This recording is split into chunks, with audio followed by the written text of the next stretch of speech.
Good afternoon, everyone. I hope you're all well. And for those of you who know why we're live today, um, I'm hoping to be able to have a Facebook Live conversation with Kyle Gawley, tech entrepreneur, author, and all round good guy who is currently in Thailand. The only thing that will hold us back, I was talking to Kyle a moment ago, is technology. So I have to press some buttons now to try and bring Kyle from Thailand onto the live feed. So excuse me a wee minute while I fiddle about my fat fingers here.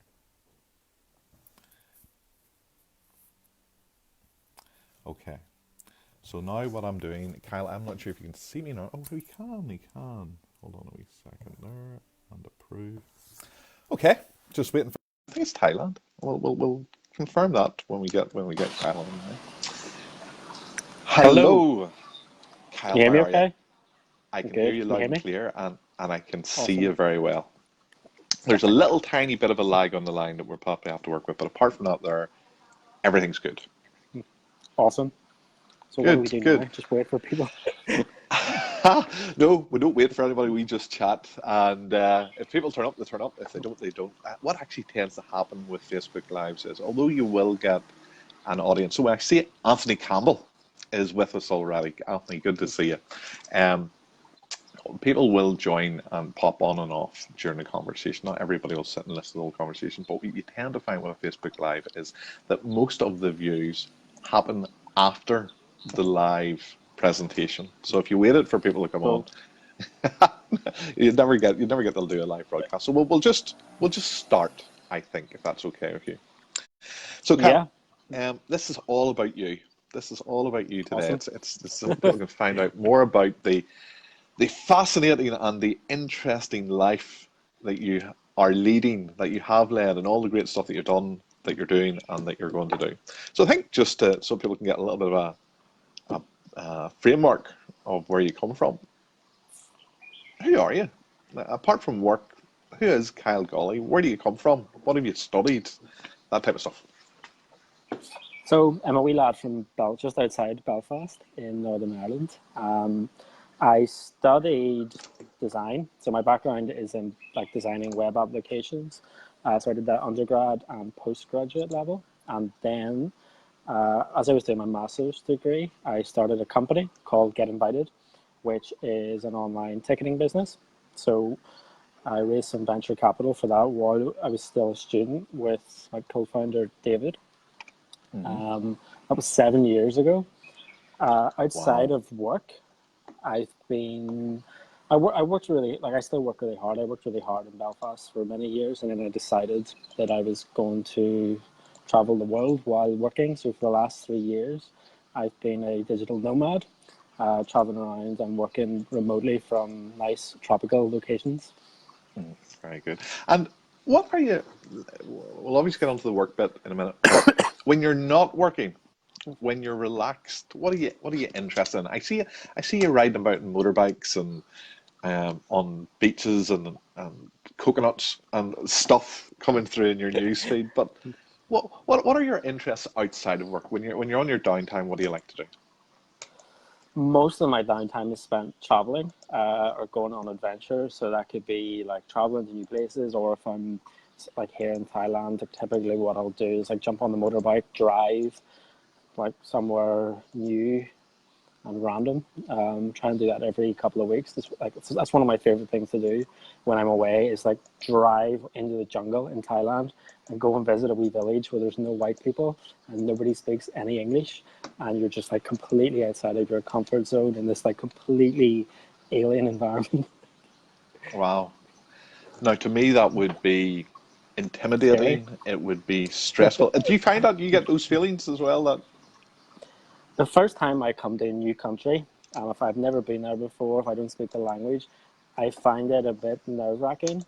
But I kind of like the feeling of that shock and that fear, and then like very quickly like adapting to the new environment. So, like I'd stayed in Thailand for quite a few months a few years ago, and then I moved to Vietnam, and the driving was just absolutely crazy. Everything was just so different to Thailand, and for a few days I was a wee bit like on edge, was quite nervous, but you very quickly adapt to it, and then your confidence level goes up, and then like I just love that feeling. And do you find that when you're traveling and you're having those experience of culture shock and maybe anxiety or stress, that the more you travel, the less it gets? Is that wearing off as you, because you are pretty much an international man of mystery now. You've been doing this for a while. So does it become less stressful, or do you find that each different place brings its own challenges and rewards and all that good stuff?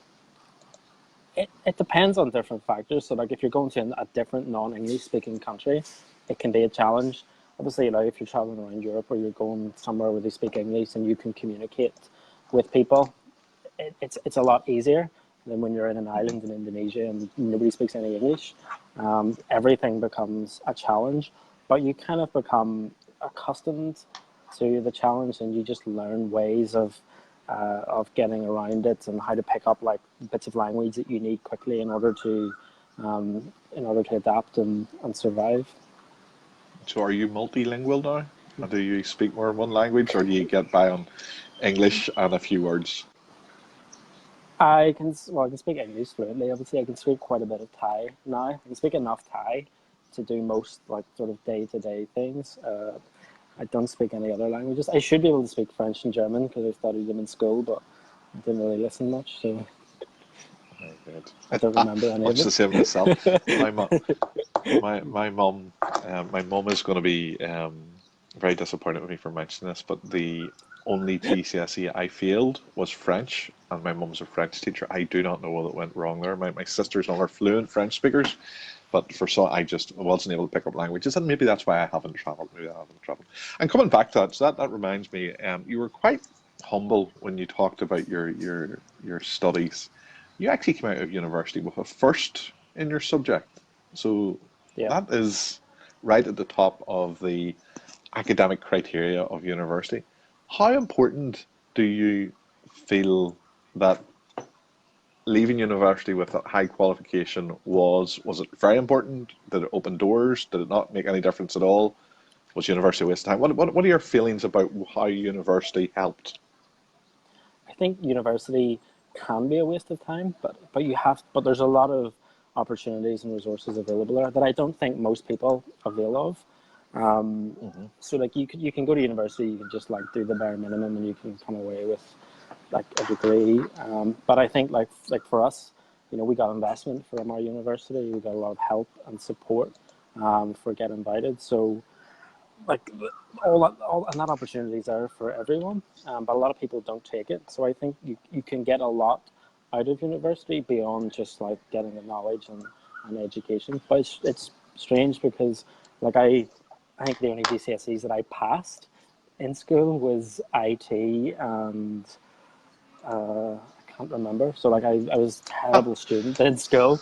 Like I just like I couldn't listen in class. I couldn't pay attention. And then I went to tech. I failed tech the first time, and then I want to go back to tech. And I passed the second time. Then I did my undergrad, and then I did a master's. And what do you think the difference was?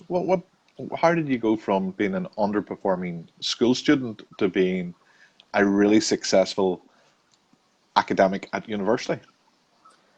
I think school I just thought was it was just forced to do all these subjects that I had no interest in. I didn't care about German or French or, but when I went to tech, I was able to focus on the things that I was interested in, which was coding, design, building websites and products. So once I'd found an environment where I was able to do what I enjoyed, then I was able to perform much better.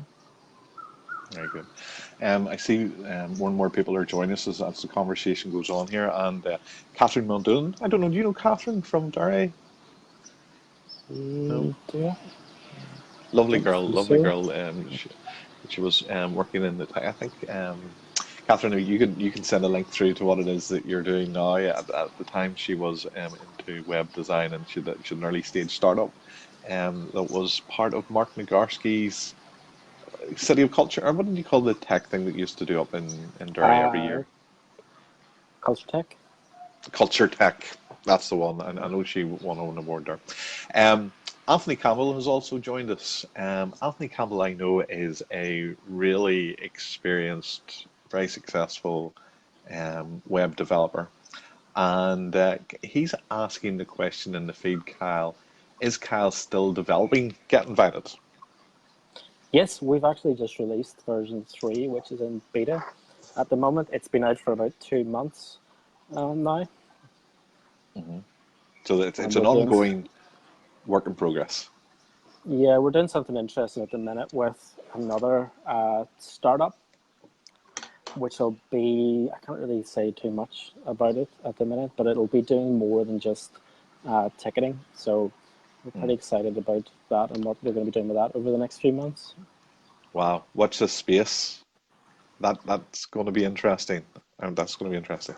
And to get back to Get Invited was your first business. So how did you get into that? What was the process that brought you from being a university student, you were in university, and then having an actual tech startup business? It was my second product. I had a product before Get Invited called Visually, which I've never really talked about, but it was a massive flop. But I'd done that as an undergraduate student, and because that failed so badly, that was what motivated me to go and do the masters and get the skills that I needed to execute properly the second time. So I'd kind of learned through work experience that I didn't want to work in a company. I wanted to do my own thing. I started off freelancing, and then I tried a product. The product didn't work. But I was really determined to make the product work. So by the time that I was doing the masters, a lot of things kind of lined up for us to help us get it off the ground. I think it was good timing for us. There was a lot of opportunities available. And when you say us, there are other people involved in the business? Do you have Yeah, other partners? I have two co-founders. There's Chris Murphy and David Turner. Oh, very So good. Very me good. and David studied together at undergrad and masters. And Get Invited, every now and again, I must be connected to the feed and I see graphs and information and blog posts and stuff coming through from Get Invited. Um, how's it getting on? Because the last graph I seen, there was like £5 million of ticket sales. And it just seems to be a continually upward graph.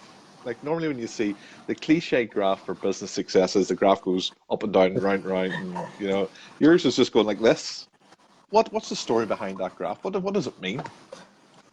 Well, we still have ups and downs as well, like any business. Like we've had some really negative things as well that I've like talked about, like personal things that have happened on the journey, or money laundering, or inadvertent money laundering issue that we had Yeah, it years wasn't ago, you that where were money we were, laundering. yeah, Yeah, it was let's somebody be was clear, it using wasn't our you. platform. So we still have, like, we've been doing this for 7 years now. So there's been lots of ups and downs, I think, over the years. Like at this point, we have a clear idea of what we're actually doing. I think at the start we were very young. We were just learning as we go along. Whereas now we've learned a lot through cold hard experience. Yeah, and what are the plans then for getting Violet going forward? Do you see it as a business that you and your co-founders run for years and years to come, or is it going through the cliche trade sale at some time in the next 3 or 4 years, or what if it all worked out perfectly? What would be the ideal for getting Violet in your mind? For me personally, Yeah. yeah, I think I would like to sell it at some point, because I have all these other ideas for things that I want to do. Like my thing is that getting stuff going, coming up with the idea, getting the idea, like executed, getting it to market, getting the first customers. I'm so far away from that with Get Invited now. A lot of it is maintenance, and yes, we do new product updates and stuff, but it's not that kind of scrappy, like just let's get it thrown together and get it out there. Like we have to be very, very careful and take our time with new features, and like a lot of that, like that, the initial excitement is long gone, and I want to try and recreate that again. So I've launched another product this year, and I have another idea for a third product that I want to start over the next couple of months. Mhm. You definitely have the characteristics of a serial entrepreneur. Yeah, you're certainly a serial startup entrepreneur. That drive and that energy that's unique at the start of a business. As you're defining it, the roles of the leader of a business change as the business grows, and as your business changes from a scrappy startup into something that's a little bit more corporate and more structured. Those roles don't necessarily suit the person that started the business, and it's very, Yeah. well, I don't know if it's unusual or not, but it's good when people can spot that and identify that maybe the established business leadership role isn't for them, and they stick at what they're good at. So that's interesting to see what you've done to ensure that you do that. Now, you touched on sometimes it's not easy. So basically, I'm interested in the good, the bad, and the ugly of business startups, because I think it's always worthwhile. I know you've spoken on many occasions as part of your public speaking role and as part of your mentorship role about both the good and the bad, and we'll come to the good. But how bad was the bad? When things got tough, how tough was it? Because we all go through tough phases, and we think we're the only ones. But how tough did it get for you? It was really tough. Like I got really sick. I had a problem with my stomach. I was stressed out. I was vomiting every day. My 4 teeth had just basically disintegrated. I had to get them replaced. And then I ended up in hospital because I was puking so much. With And this was stress related. Yeah, I mean, like I had like some bacteria living in my stomach that was causing a bit of upset, but I was so stressed that it was just compounding it over time. I was vomiting. I was anxious, and then eventually, like, I was puking so much that my stomach ripped and I was puking blood. So I ended up in the hospital. And then in hindsight, it was a good thing, because I remember lying in hospital, honestly thinking that I was going to die. Either I was going to die, or I had something that was seriously wrong with me, and like the rest of my life was never going to be the same. And at that point, I was questioning everything. I was questioning, like, what am I doing in my life? Am I happy in my business? Am I happy in in everything that I'm doing? And that's when I realized, no, I'm not. I'm not happy chasing investment. I'm not happy building the business the way we are. I want to go and do all these things. I want to travel. I want to see the world, but I'm not doing it. And then that's what kind of motivated me to just go. I went to Thailand for a month, and then I was like, wow, I love this. And I gotta try this full time. Very So good. I think So like that that experience kind of crisis, like, yeah, the crisis point was like yeah, a pivot point then in everything that you were doing, because it was big changes that you were having to make. yeah. Like I think those things Oh, are good. I'm I think it frozen. was good for me because I was, Hopefully, I'll come back on.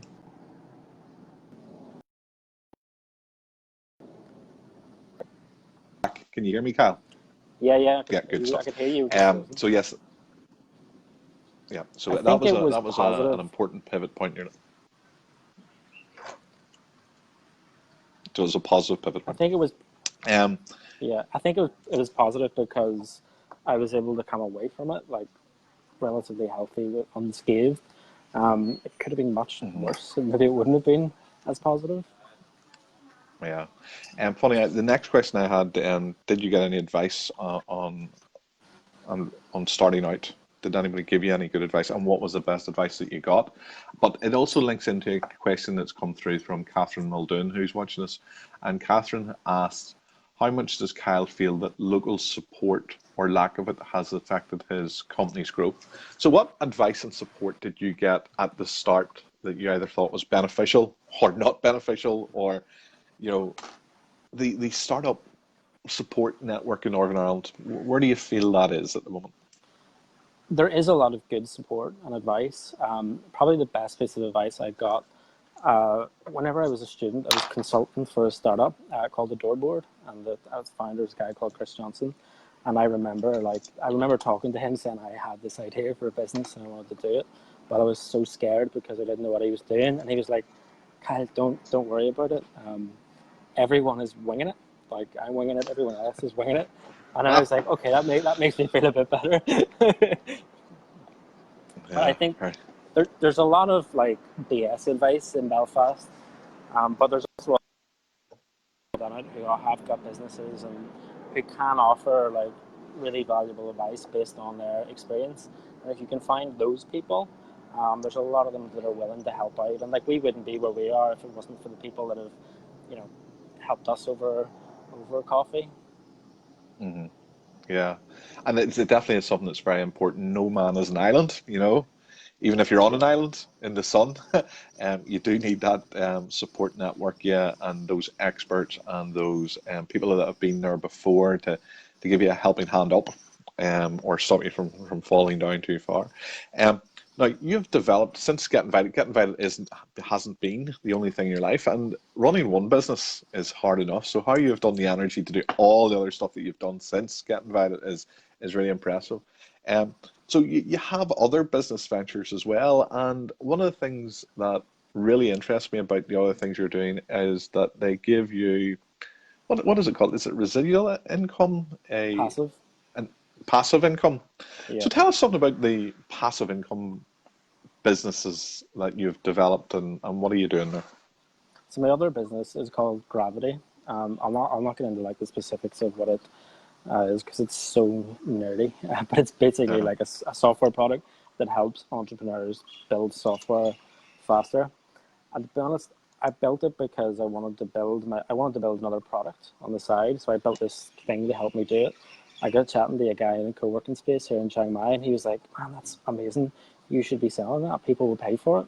So I just stuck it online for like $100 at the time. People started buying it, and I was like, "Wow." So I invested a bit more time into it. I put the price up to like $400, and Wow. now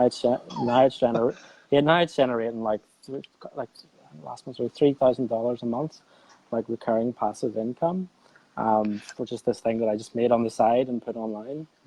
So this is software, a piece of software that you've developed yourself. Is it an app or is it a program or what? Yeah, it's a web app, but it's Right. like a template web app that has billing, authentication, all the stuff that a startup needs, so they don't have to build that themselves. So you created a web app yourself. You wrote the software yourself, and you started selling online. And how did you sell it online? Did you create your own sales platform, or did you use another sales platform? How does that work? I'm using Stripe to transact the payments, but I just went into a forum where my customers are and just started like networking and establishing myself in that group, and then that's where I got my early customers, where I still get customers. I also get a lot of organic sales through SEO because I was kind of I have competitors in different programming languages, but I was the first to market in the language that I've used, so I was able to rank Mhm. like number one on Google for my key terms with like minimal effort. And so your sales are now about, and so is this like software as a service model where people pay every month for it on a recurring basis? No, they pay a 400. They pay a $400 one-off fee. Then after the year for 1 year, then after the year there'll be a maintenance fee for updates and like and continued support. Very good. And how much of your time does that take up looking after this software I mean app? to get it off the ground, there was a lot of evenings and weekends to get it built. But now that it's built and it's out there, like I'll do updates and things. I'll maybe spend like a couple of days here and there doing new stuff, and then I'll put it up, and then I'll not touch it for months. Very good. Sounds like a nice way to It's make out. money. And it was just like I just completely felt like I didn't think this had any commercial viability until I had a chat with a guy in a co-working space here, and he just told me to go for it, and I was like, wow, he was right. Very good. There's a couple more questions coming through here as we speak. Judith Ward is asking, what businesses do you run? Judith, we're talking about it now as we go through, but also if you'll be able to watch the video back. I appreciate you might have come in a little bit late and missed the start where Kyle was talking about getting invited and how he got into business. You'll be able to see that if you watch the video back. Um, Ivor Paul, how do you decide on what is a good project to work on? So my process, like I have a kind of like a funnel that I put like my ideas through. And then there's certain criteria that I'm looking for. So for example, I won't build products that are sold to consumers, because consumers don't want to pay money, and generally they're high maintenance. So I'll only build products that are targeted at businesses, because businesses have money. A business will pay 100 quid a month for a product, but a consumer won't. So I build products for businesses. I also think a lot of people talk about product market fit. I think there has to be product founder fit as well. So, it has to be something that I'm like a problem that I'm interested in solving. That I want to invest the time in into building. So it's something that I'm passionate about. Something that fits my like criteria, but also I'll have to validate the idea first. So, like the big problem I see with most startups is they come up with this idea, they fall in love with it, and then they go and spend their life savings, remortgage their house, building this thing, and then after 2 years, their life's ruined because it didn't work out. So I'll just like build a landing page. I'll maybe have like 5 landing pages up at any one time. I'll be running some traffic to those and just measuring like. Oops, sorry. Oh, phone fell. Keep talking. I'll be measuring like. And I'll I'm be back. measuring like. I'll be measuring do people actually sign up? Is there any interest in these? And then whatever like products pass the validation test, then I'll invest the time into working on. Very good. And I think that answers Chris Scanlon had asked, I'm looking for a business partner, and what advice would you have for me? I think that gives some sort of indication of what you need to be doing or what you need to be looking at to contact Kyle. Kyle, on top of all that stuff, you're also a published author, which is incredible. I am. Tell us a little bit about your book and why you wrote a book and what the book's about and how you get a hold of this book. The book is called The Lifestyle Startup. It's available on Amazon. And I wrote the book because I wanted to challenge the idea that in order to build a successful startup, you have to raise millions in venture capital. You have to move to San Francisco. You have to give up your whole life and grind it out for 10 years. And I wanted to challenge that idea and try and enlighten people to that you can build a startup business around something that you're passionate about. You can do it without raising money. You can do it without the stress. And you can do it while having a nice lifestyle. For me, that means traveling around the world, living in nice locations.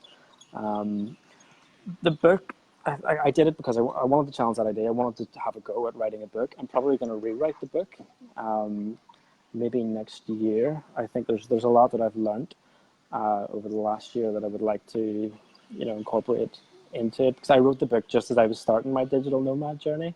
Like I actually wrote it in my first month when I left Northern Ireland. So I want to like update it for like what's it been like being a nomad for coming into my 3rd year now. Yeah, Chris Scallion has posted a quote, and I love this quote in relation to solo entrepreneurs: "No staff, no stock, no stress." I think that's a very nice business model, and it certainly seems to be the one that you're living up to. You don't permanently live in Northern Ireland. Obviously, we can see in the background it looks like a swimming pool, and we can hear birds singing, exotic parrots or something in the background. What are the upsides and the downsides to being a digital nomad? Everybody thinks that I'm just on holiday 24/7, and it's easy to post the pictures of like the swimming pool and like the hammocks and like the palm trees and portray that. But I think what people don't realize is whenever you're somewhere for 2 weeks on holiday, it's a very different experience to living somewhere for most of the year. When you're on holiday, you don't have to worry about work or any of that stuff. You're just kind of chilling on the beach. But when you're actually living in a place like this, you still have challenges every day. You've got to go to work every day. There's a lot of mental challenges as well. I think everybody thinks, wow, like that's living the dream. But honestly, I don't think this is for most people. It's very difficult to go and arrive in Vietnam and like have to jump on a motorbike and drive through this insane traffic. It can get very lonely. So you have to be good at being able to go into a co-working space and not just strike up a conversation with people. It's not the easy part, but you can do that so much, but I think what you start to create is the connection with people. You know, Mm, whenever you're back home, you have people that you've known your whole life that you have a connection with, that you can go and see on a Saturday afternoon for a coffee or a beer or a bottle of mm, Buckfast, and you have that like connection. Whereas when you're here, you don't have that. You can have conversations with people, but you kind of like your mind is craving that connection, and it's very you have to be good at trying to find out those people that you can connect mm. with to kind of satisfy that, or else you start to get very lonely. Yeah, that's something that I'd never thought of before. And when I look at the glamorous lifestyle, when I follow your story across social media, and when I get the opportunity, well, because when you come home to Northern Ireland, you do speak at, and you very kindly spoke at one of my events, but you do speak at the universities, and you tell the story of technology and the digital nomad and the company startup and all that, and you tell it so well. But one of the things I never thought of was that at home you have these connections, your family, your friends, you have relationships that you've had your whole life, which you almost take for granted. But when you go to live in Thailand, it's not just a culture shock, but you're leaving behind those lifelong connections that you've taken for granted, and Yeah, that those relationships. So that's a very good point, and I hadn't thought about how hard even that one element of it must be. That's thanks, Kyle, for that insight. It's very interesting. So, what are your plans for the future? Well, I have no idea what age you are. You could be anywhere between 25 and 30. Well, what age are you? Well, what do you think I am? no, that's a loaded question. That is a loaded question. I'm not going to do it in a public forum. Um, it doesn't matter. Doesn't matter. But what are your plans for the future? Don't know. Well, this year, you know, I want to get another product off the ground. Like, I don't want to try and take over the world or anything, but I've got an idea that I've been validating, that I've been working on. So like, I'm going to be working pretty hard this year on 3 businesses. I think next year, like I've been in Thailand now for pretty much 2 years. I think next year I would like to do a little bit more traveling again, go to some new uh, places, because it's almost like Hmm. I'm sort of I'm almost in a comfort zone here. You know, initially it was Hmm. like it was outside my comfort zone, whereas now it's so comfortable and easy here. I kind of find myself like I keep coming back here. So I think I need Hmm. next year, once I've got achieved my work goals, to like just kind of challenge myself to get outside my comfort zone a little bit more. I'm just laughing. Catriona has come on. I'm not sure if you've met Catriona. She would have been at some of the events that we were at, maybe. But I don't know what it is about you and Buck Festival. Why does it keep coming up in conversation? I don't know. But anyway, she says, don't blame it on the sunshine. Don't blame it on the moonlight. Don't blame it on the good times. Blame it on the bucky. Hashtag Paddy Ruff. That's very good. Thank you, Catriona, for your contribution. And I see Gary Livingston has joined us as well. Okay, let's. We've been talking for half an hour now, and I could waffle on all day. I could listen to what you have to say, but you and I and everybody who's listening have got other things to do as well. So, last two questions. Um, my son's leaving school. As a matter of fact, at 1 o'clock, I'm taking him in for his very last A level. He's a 2.5 hour history paper, and once he has finished that, he is finished with school. But he's interested in starting his own business. He's interested in entrepreneurship. He sees through us what that's all about. But what would your I can give him advice and top tips and all the rest. But for an 18-year-old starting out in life, completely fresh, as the world is his oyster, interested in business, what would your top tips be? I think like it sounds so easy, but like just do it. Right? That is the easiest piece of advice to give, but it's what everybody struggles with. Like every day, I meet people that have these great ideas, but they're not, for some reason, they're not executing them. And I think Hmm. it's just, you have to do whatever you have to do in order to get over that mental block, and just go and try it. And I think the benefit of being young is like you can try, you know, you have years to try a load of stuff and like see what works and see what doesn't. And I think like one of the ways to maybe get around that is to try lots of things. So go out and validate lots of things, try some landing pages, test ideas, see what works. And if you've got like 5 ideas that you're working on and 4 of them don't work out, but one of them does, you're probably not really going to see it as a failure or care too much about the 4 that that didn't. Hmm. Great Um, advice. Just do and it. It's just a bit like surround the. the Nike. Sorry, say that. Like, Is it the Nike ad? You're going to yes. say What does it's a it bit say? like Oh the Nike no, thing I is wasn't going to create. say. Uh, I was going to say it's a bit like the old cliche, wasn't it? Like, yeah, it's a bit like the old cliche. A picture says 1,000 words. It's only in this case one action is worth 1,000 words. Actually doing something. yeah, It doesn't matter if you have 1,000 brilliant ideas. If you don't actually get up, go out there and try and sell your idea or make your idea happen, it's nothing at all. And that's one of the things that really yeah, impresses me about entrepreneurs and business startups. What they're really doing, people like you, what you are doing is you're creating something of real value out of absolutely nothing. You know, that's where the magic lies. How do people create an idea, create a thought in their head, and bring that through until it's either a piece of software or a product or a service that's so good that complete strangers will pay them, trust them to do it right, and pay them for the service. Yeah, that's one of the things that really impresses me about people like you and entrepreneurialism, just making that stuff happen. And I think you're absolutely right. It's the action that counts, and you don't want to yeah, make mistakes. You know, you don't want to get it wrong. You don't want to be ridiculed. You don't want to be risk your money and waste your time. But that's all part of the process. You know, you yeah, can't go out there and make stuff happen without having people that failed, or that's a stupid idea, or that's not worth the money, or somebody else is already doing that, or it's broken. You know, if you can't take those brickbats, you know, if you're not willing to stand up and fight for your idea, I think you're absolutely right, Kyle. You're not going to be an entrepreneur, you know, and yeah. great piece of And advice. it's not for everyone. It's It's not not for for everyone. everyone. It definitely not. As a matter of fact, if you look at the statistics, it's successful businesses that last more than 5 years. It's way less than 10% of the population. You know, Yeah, 10 in 100 might try and start a business each year, maybe a little bit more, but very few of them are able to create a business that actually lasts, grows, employs people, creates something of value, and lasts more than 5 years. So it's not an easy road, but it's a very rewarding one. And the last point, and the last question I'm going to ask you is: you once said to me that you believe that anybody can do what you do. Do you still believe that? And why is it that you believe that anybody can run your own business?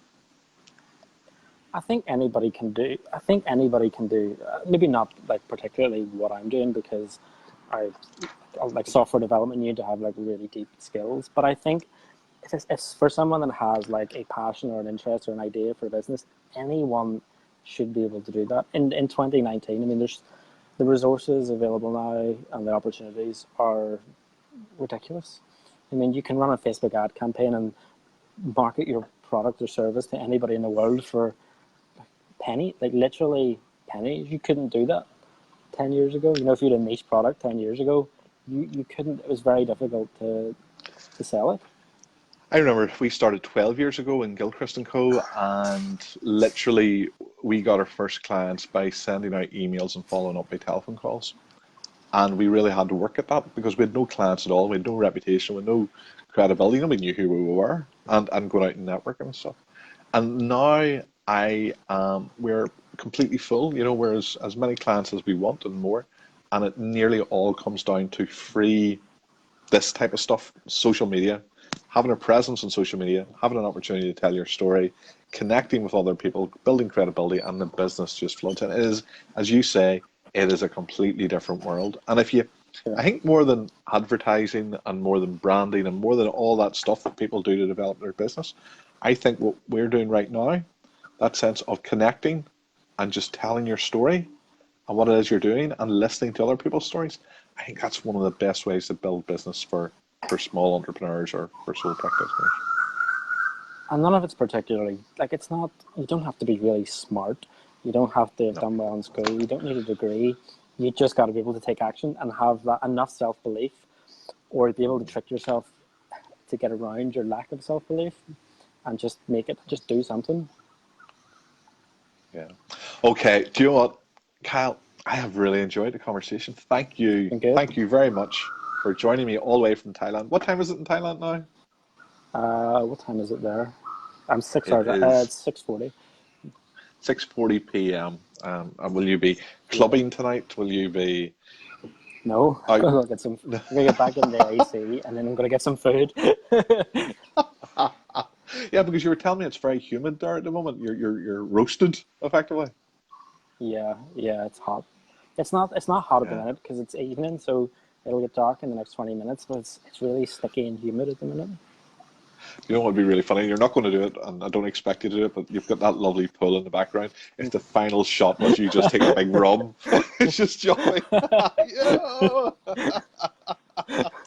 But we'll not do that. We'll not do that. To everybody who's watching, thanks to everybody that's come along and joined us, to Catriona and to Anne-Marie Fernan and to Ivor Paul, who loves the Irish accents. Catriona says that she found it, she cut back to just one action a day to gain momentum.